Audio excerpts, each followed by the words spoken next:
trialling out workout upper body B today for the new program, so I'll let you know how it goes.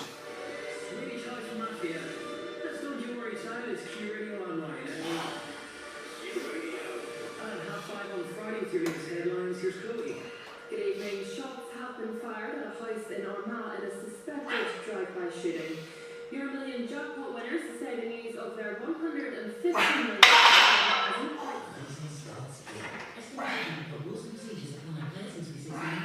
Why do so many customers value cars? I always call value cars. They're so fast and reliable. The drivers are friendly and professional, and with them having so many cars on the road, you never have to wait long on a value car. I find their prices really good value, and it's handy being able to take out cash.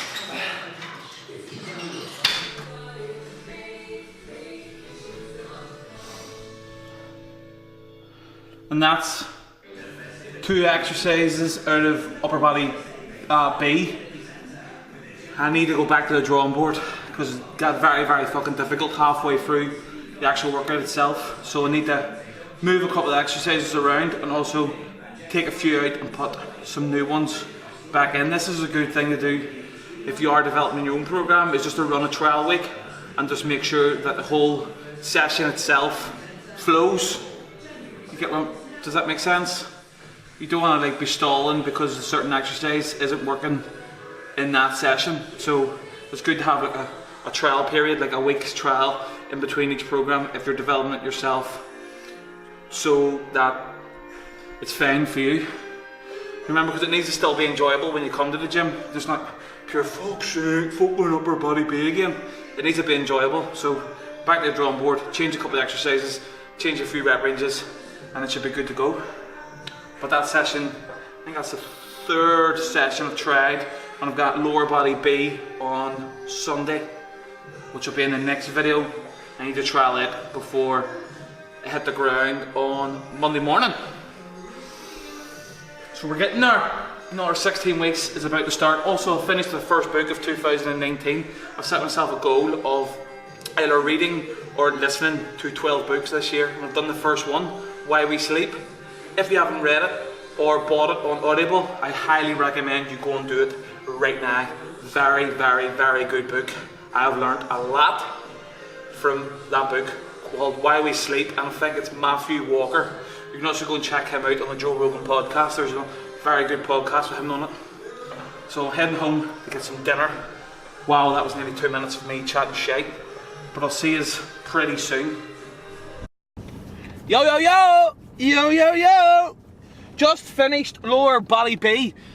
That's the program now done, not done and dusted, but that's the program now finalised. I'm going back now to the house to fill in the blanks of the program, and then hopefully try and link it in this description below for you to follow along. I don't know how I'm going to do that, but hopefully I can fucking manage to fucking put it in the description box somehow. If not, you're going to have to head over to my Instagram, which will be somewhere on the screen here, somewhere, and I don't know, and drop me a message or something, and I'll have to email it to you if you really want it. But I just went on the Instagram there and give people 4 tips on how to achieve their fucking weight loss goals of 2019, because people are still confused. So if you're not following me on Instagram, you probably won't know what I've already posted. But it's just 4 simple tips. Tip number 1, you need to track your calories, mate. See, if you're not tracking how much you're eating every day, then you're just fucking pissing in the wind. You do not know how much you're eating. Do you know what I mean? But if you think it's too hard to track calories, but you're on your Snapchat and your Instagram and your Facebook every day, then you're a fucking lost cause, mate. You are fucking lost, and you're always going to be overweight. You need to track what you're fucking eating. There's a number of apps out there. Personally, I think the best one is MyFitnessPal. MyFitnessPal. It is free to download. You do not need the paid version of it. So download it, track what you're eating before you set yourself calorie intakes, and then weigh yourself for 2 weeks and see what your weight's doing. If your weight's increasing, then you're eating too much.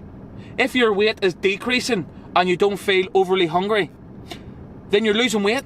Stick to that until the weight stalls. And if you're not losing weight, then you're eating at maintenance calories. It's fucking that simple.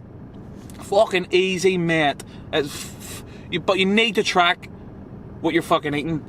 Tip number 2. You need to increase your energy expenditure.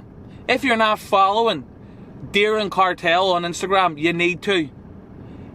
His philosophy is neat up 24/7. Walk more. Increase your energy expenditure more. If park further away from work, park a bus stop away from it, or get off a bus stop before your work. Walk to work. Use the fucking stairs instead of the lift. Walk your dog more. Do you know what I mean? Set yourself a daily intake, a daily step count of about 10,000 and just hit it every day. Increase your energy expenditure. That will help if you're fucking that will help with your fat loss goals.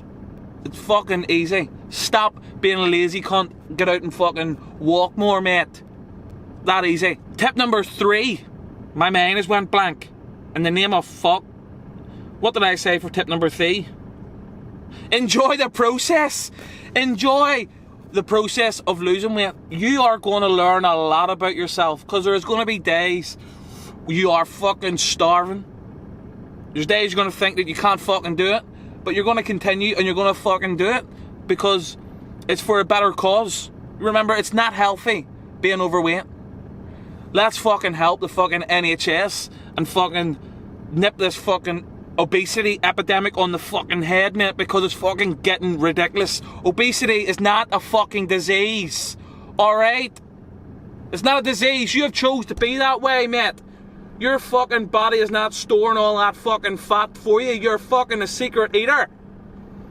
Do you know what I mean? Enjoy the fucking process. You're gonna fuck up every now and again, but it's okay. You can get back on it again the next day. Or, if you have one bad meal, the next meal, make sure it's a fucking good meal. Tip number 4. Do not over restrict yourself. I could not fucking overemphasize that enough. Do not over restrict yourself. Do not cut out carbohydrates. It's fucking ridiculous, mate. You're not going to be able to stick to it. Do not fucking cut out bread because your fucking mate says, oh, bread makes you fat. Bread does not make you fat. Overconsumption of calories will make you fat. Don't over restrict yourself. If you want that chocolate bar, eat the fucking goddamn chocolate bar, mate. Just make sure you're tracking it. It is fucking easy as that. Just make sure you're not over restricting yourself, because if you over restrict yourself, I can bet you £300 you're gonna fucking fail, man, because it's gonna get too hard for you and you're a little snowflake and you can't handle it, and then you're gonna go back to it. You're gonna go back, they probably even heavier than what you were when you started. You know what I mean? And that's all the tips I've got for you, but I'm gonna leave the video here. 2019 is the year that I pulled 200 kilo deadlift off. I'm going to start a new series called The Road to 200 kg Deadlift, which will be starting this week. But I hope you enjoyed this video. I hope you took something away from it. At the end of every video, I'm going to give you something to take away from it. So yeah. And yeah, that's it. But I love every one of yous. Thank you very much. I've gained another 2 subscribers. 202! No, 202, I wish. 102 subscribers, boy. Fucking 100,000 will be coming soon. Thank you very much for watching. And I'll see you in the next fucking video. Also, SAS Who Dares Win starts tonight on Channel 4. Make sure you fucking watch it. Ant Middleton is a fucking legend, and he's an ex-royal engineer. Hoorah for the CRE. See you next week, man.